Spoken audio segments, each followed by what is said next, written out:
Why I chose Cherry Valley SM3 ducks. My story begins with the decision every duck farmer faces, choosing the right breed for the flock. After years raising ordinary Pekin ducks with so-so results, I heard about Cherry Valley's SM3 line, famed as the world's most efficient Pekin duck. The promise of fast growth and stellar feed efficiency caught my eye. According to Cherry Valley's own figures, their commercial SM3 ducks can reach around 3.5 kilos live weight by 40 days, with an FCR feed conversion ratio as low as 1.75. In layman's terms, that means these ducks turn feed into meat better than any duck I'd raised before, barely 1.75 kilos of feed per 1 kilos of weight gain under ideal conditions. That sounded almost too good to be true, but it set a benchmark in my mind. I did a bit more digging and learned Cherry Valley offers two SM3 lines for growers, a medium and a heavy variety. The medium line matures faster and is meant for a market age up to 42 days, about 6 weeks. The heavy line grows a bit slower but stays feed efficient into week 7 and can be taken to 49 days, 7 weeks for a bigger duck. To give you an idea, the company data showed an SM3 medium can reach 3.2 kilos live weight by day, 41, with an FCR around 1.98, while an SM3 heavy might be 3.65 kilos at day 47 with FCR 2.19. Higher weight in the heavy line, but slightly more feed needed per kilo gain by that age. After mulling it over, I chose the medium SM3 ducks. A 6-week growing cycle fit my farm's schedule and customer demand. Still, I was curious about the heavy line's potential, so I kept in mind that I could let a few birds grow an extra week if I wanted to see the difference. At the start of spring, I ordered my batch of SM3 ducklings. I remember the day they arrived, hundreds of yellow day-old ducklings peeping in their crates, all fluff and excitement.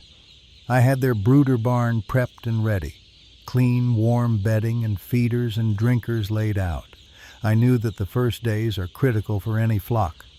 Cherry Valley's handbook even stressed that a good start pays off, noting every additional gram of body weight at 7 days can add 8 to 10 grams to the slaughter weight.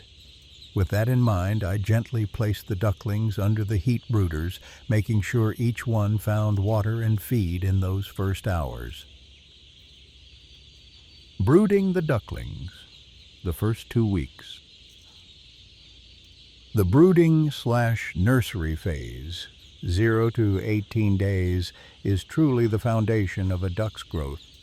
In my barn, I kept the brooder temperature cozy around 30 degrees at floor level initially, and gradually lowered it as they grew feathers. The little ones spent their first days in a ringed-off area with heat lamps, feeders, and drinkers. I even provided some extra vitamin-enriched water in small trays for the first 48 hours to help them recover from the hatchery trip. They sometimes arrive a bit dehydrated. My routine those days was all about careful attention, frequent checks to ensure the drinkers were working and the feed was always available. If a duckling cheeped loudly under the lamp, I'd adjust the temperature or show it the water again. It was a bit like babysitting 100 toddlers, but I knew this effort would pay off in healthy growth. From day one, I ran 23 hours of light in the barn, dimming only briefly at night. This long day length in the first week encouraged the ducklings to find feed and water, constantly boosting early growth and uniformity. A tip I got from the manual. Indeed, longer light hours early on give better growth and feed conversion, though I plan to introduce short dark periods later for their leg health. I chuckle remembering how at just a few days old these ducklings would eat for a while, then flop over to nap right under the lights, then wake up and eat again. A simple life focused on eating and sleeping, which is perfect for growth. By the end of the first week, I could already see the difference good feed and management made. The tiny hatchlings that weighed barely 50 grams each at day old were now robust little ducks of around 250 grams, roughly quadrupling their weight in 1 week. I recorded an average weight of about 210 greer at 7 days, right on target. This translated to an average daily gain ADG of roughly 20 to 30 grams during that first week. Not huge in absolute terms, but a strong start. And as small as those gains sound, I knew they set the stage for the rapid growth spurt to come. Going into week 2, the ducklings really found their appetites. Their fuzzy yellow down began giving way to white juvenile feathers.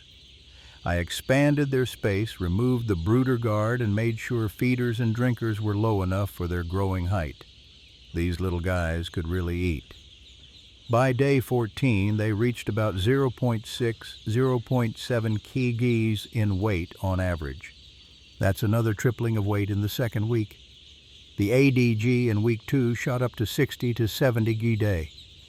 I kept the lights around 18 to 20 hours a day, by the end of week 2 giving them a short night to rest. They didn't seem to mind. Come dawn, or what passed for dawn under the timers, they'd be chirping and ready to chow down again. Throughout the brooding stage, I took some measures to optimize their future performance. For one, I weighed a sample of ducklings each week and noted feed consumption. A habit drilled into me by mentors and the Cherry Valley Handbook, they recommend weighing weekly and tracking feed and losses daily. This record-keeping helped me catch any growth issues early.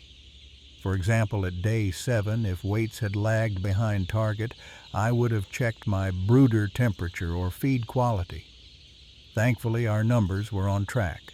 Mortality was very low, only a couple of weak ones in the first days, giving us over 98% livability in brooding, consistent with the breed's reputation for hardiness. Seeing those healthy uniform ducklings at 2 weeks old, I felt optimistic. The real test, however, was about to begin the growing phase, when these ducks would pack on the kilos, and I had to keep up with their feed bill. The growth spurt weeks 3-6. After 2.5 weeks, we moved into the grow-out phase, and boy, did the ducks grow. It seemed like overnight they transformed from little ducklings to nearly full-sized ducks with full appetites. Around 18 days of age, I removed the last brooder heater and opened up the entire house for them, officially out of nursery and into the general growing area. We also switched from starter crumble to a grower pellet feed at this time, which the ducks gobbled eagerly. With ample feeder space and big bell drinkers in place, the flock had everything they needed to thrive. And thrive they did. I was genuinely amazed at their average daily gains in weeks 3 and 4. By the end of week 3, day 21, the ducks averaged about 1.4 kilo live weight. Only a week later, at 4 weeks, day 28, they were roughly 2.3 kilos. Think about that. In the span of 7 days, each duck put on nearly a kilogram of weight. Doing the math, during their peak growth, around 3-4 weeks old, they were gaining 100 to 120 grams per day on average. On some individual days, I'm sure a big drake might gain even more, perhaps close to 1/4 pound, about 110 to 120 grams in 24 hours. I remember walking into the barn one morning and swearing they looked visibly heavier than the evening before. It's like you could almost see them grow overnight during that growth spurt. This rapid gain meant their feed intake ramped up accordingly. Each day I was hauling in more sacks of feed from the storage. I kept notes. By week 4, our flock feed consumption was several times what it was in week 1. But this was expected. Heavy intake drives heavy gain. Importantly, the feed conversion ratio FCR was holding steady in a good range, meaning the ducks were efficiently turning that feed into body weight. By around 4 weeks, I estimated our cumulative FCR was still under 2:1, roughly 2 kilograms of feed per 1 kilogram gain, which is excellent. For context, less optimized ducks or older breeds might do 2.51 or worse by this age, so I was pleased. The SM3 genetics were showing their worth. As week 5 and 6 rolled in, the flock's growth began to taper off slightly, as is natural. After the blazing gains of weeks 3 to 4, the ADG gradually declined to perhaps 90 Gs day by week.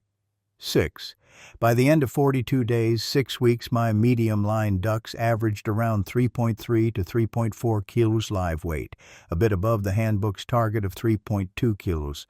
They were big, hefty birds with deep breasts and well-filled bodies. I suspect my good early brooding practices paid off in reaching the upper end of the weight range. The barn was a chorus of contented quacks by this age. The ducks were fully feathered and spent a lot of time preening or waddling around once their bellies were full. They still ate vigorously, but not quite as insanely as during the peak growth weeks. I also noticed by week 6 their daily feed intake per bird leveled off a bit. They were nearing their mature size for that age. A few of the curiosities in the flock were the handful of ducks I let go an extra week. These were effectively trial, heavy birds in my medium flock. By 7 weeks, 49 days, those individuals hit around 4.0 kgs live weight, truly big ducks. They were still growing but more slowly, and their appetite was hefty. The FCR for those heavier ducks edged up slightly above 2.0, which aligns with the expectations around 2.2 by 47 days for heavy line ducks.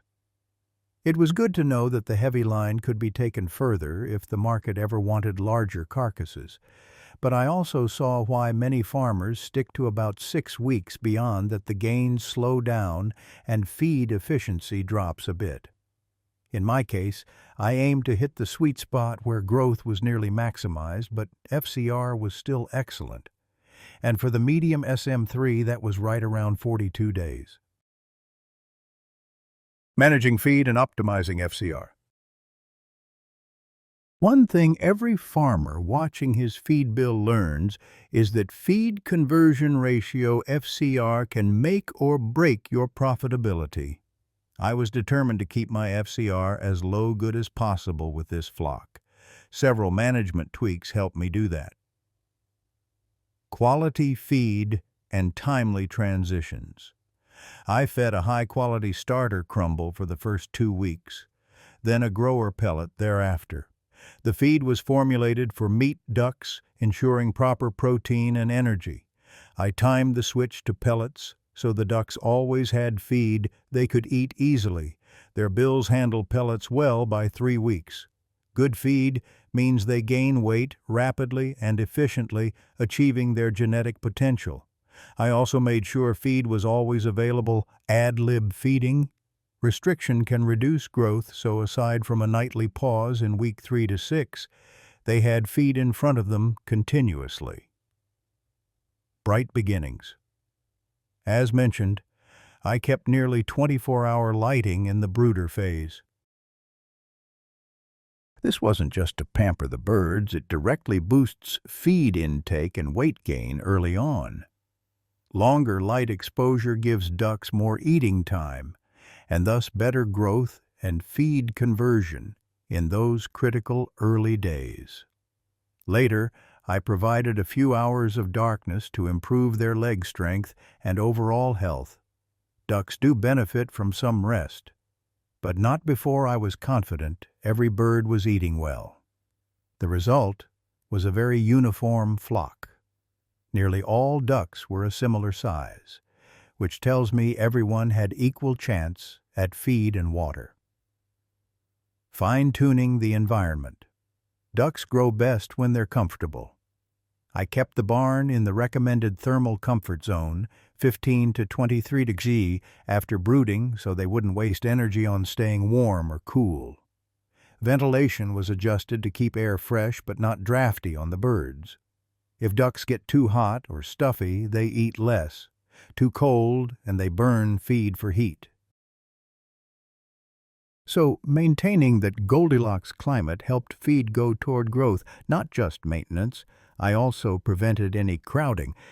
By thinning a few birds to another pen, as they got bigger, I maintained about 5 ducks per square meter in the last weeks, avoiding competition at the feeders. All these little things protect the FCR. Water management and cleanliness. Ducks love water, but wet litter and dirty water can hurt performance. I installed a simple drinker platform with slats under the bell drinkers after the brooding stage, an idea I got from the Cherry Valley Guide. This kept splashed water away from the bedding. The ducks stayed drier and cleaner, and it prevented foot pad issues. According to Cherry Valley's experience, using some slatted flooring can even improve feed conversion while keeping birds cleaner. I believe it. My ducks had almost no foot sores or wet feathering, so they were happily foraging feed without health setbacks. Dry, comfortable ducks convert feed to meat more efficiently. On top of that, I check the drinkers twice daily to ensure no leaks or overflows and clean them often. Good clean water means they drink what they need and don't have to fight any illness. Again, helping growth. Reduce feed waste. It sounds obvious, but feed spilled is feed lost, and FCR suffers. I adjusted feeder heights as the ducks grew, roughly level with their backs, so they could eat comfortably but not shovel feed out onto the floor.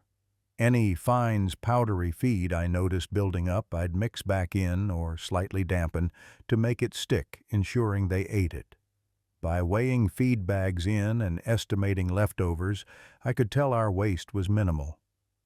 The nearly 2/1 FCR we achieved by finish reflects that most of the feed ended up inside the ducks, not on the floor. Regular monitoring. I already mentioned weighing sample ducks weekly. I also kept daily notes of feed delivered and any mortalities or culls. This practice not only gave me data to calculate FCR, but it helped me respond to issues. For instance, one week I saw a slight dip in average weight gain. It turned out a feeder line was clogging occasionally. Because I caught it early thanks to the records, I fixed it, and the gains rebounded. The handbook advises to record feed losses and wait diligently. Now I see why. It's like having an early warning system for your flock's performance. Thanks to these efforts, at the end of 6 weeks, I tallied the numbers. Our flock FCR was right about 2.0, give or take a hair. That is 2 kilos of feed per 1 kilos of live weight produced. This was right on the target for the SM3 medium ducks. Frankly, I was thrilled. It validated the breed's reputation and my management. For comparison, on my farm a few years ago with a different duck strain, I struggled to get FCR below 2.5 by the same age. Here, hitting 2.0 meant significant feed cost savings per bird. Over thousands of ducks, that's a big boost to the bottom line. Harvest Day and Reflections. Day 42 arrived, and with it the time to send my flock to market. Catching the ducks was a workout for me, not them. They were quite robust.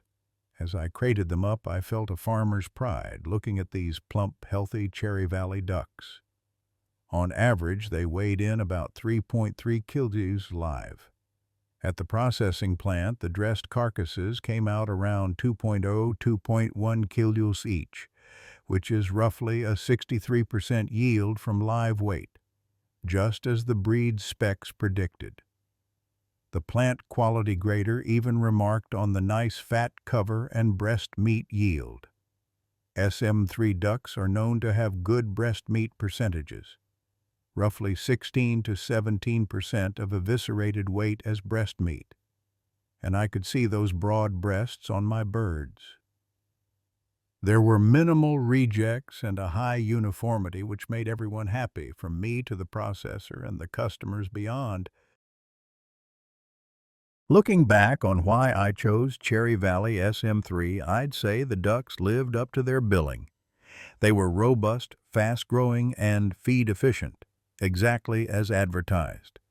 Of course, good genetics alone isn't enough. The management has to be there too. I had to maintain that standard of care, brooding, warmth, clean environment, biosecurity, nutrition, to let the ducks reach their potential live weight with the least amount of feed. There were a few challenges along the way, like a scare with some hot weather, where I had to boost ventilation to keep them cool. But overall, this flock performed smoothly. Livability was around 97 to 98% to 6 weeks, meaning very few losses. That's a testament to both the breed's hardiness and a bit of luck in avoiding disease. I kept visitors out and the house clean to minimize any health issues. I also reflect on the difference between the medium versus heavy line now that I've seen it firsthand. The medium line ducks gave me an efficient turnover by 6 weeks, perfect for high-throughput operations. If I ever wanted bigger birds for a specialty market, the heavy line, or just extending to 7 weeks, is an option, since the ducks do continue to grow with respectable efficiency into week 7. However, the slight feed efficiency trade-off means I'd do it only if price per kg is right.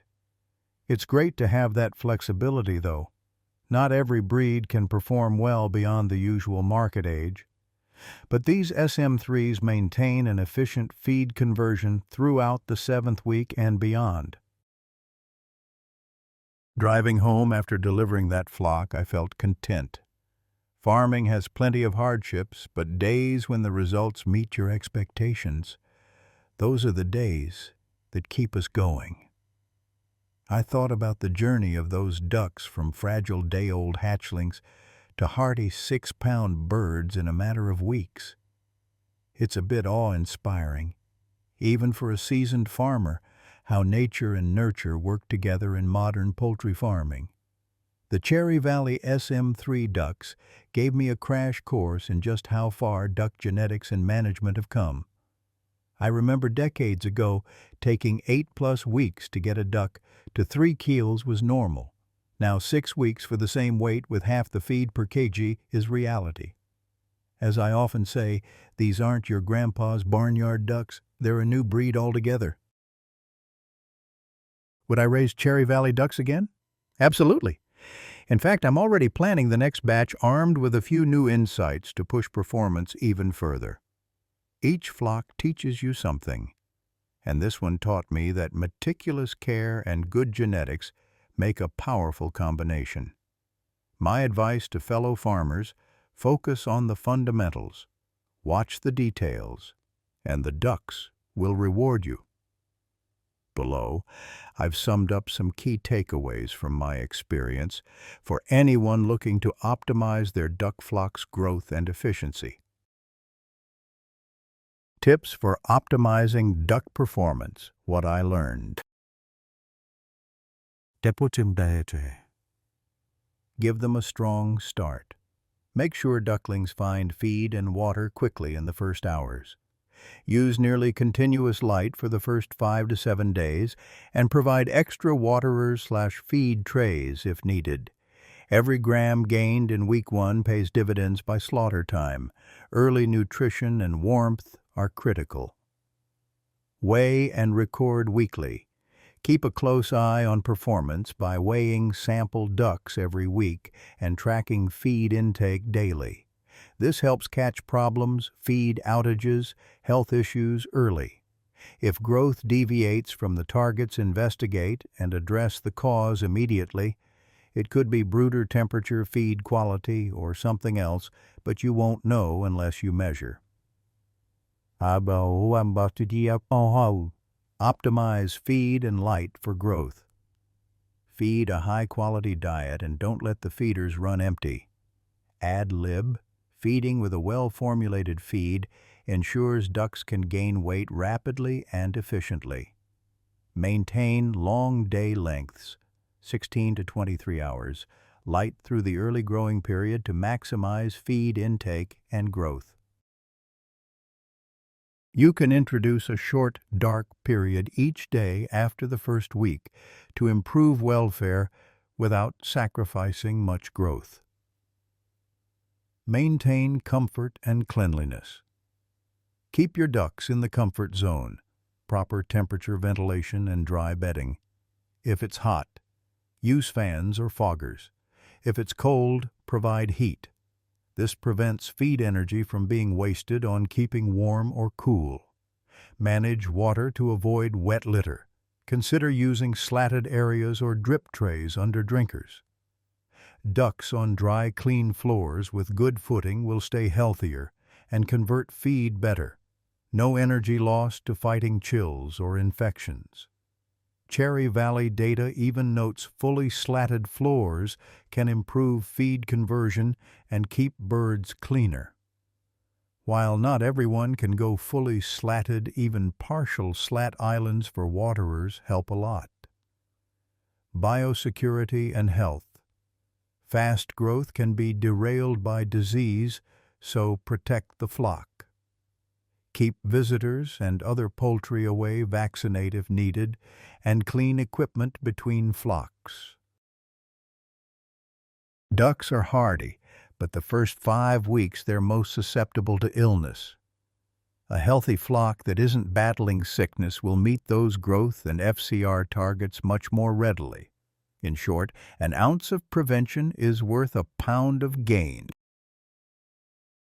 In the end, raising Cherry Valley SM3 ducks has been both educational and rewarding. It's a balance of art and science, the art of understanding animal behavior and the science of hitting performance numbers. From the quiet moments at dawn, sprinkling feed and water for eager ducklings, to the bustling days of growth when the barn feels alive with activity, to the satisfaction of seeing a top-quality product at market. It's a journey I love living. And as I drive down these country roads, I can't help but brainstorm how to do even better with the next flock.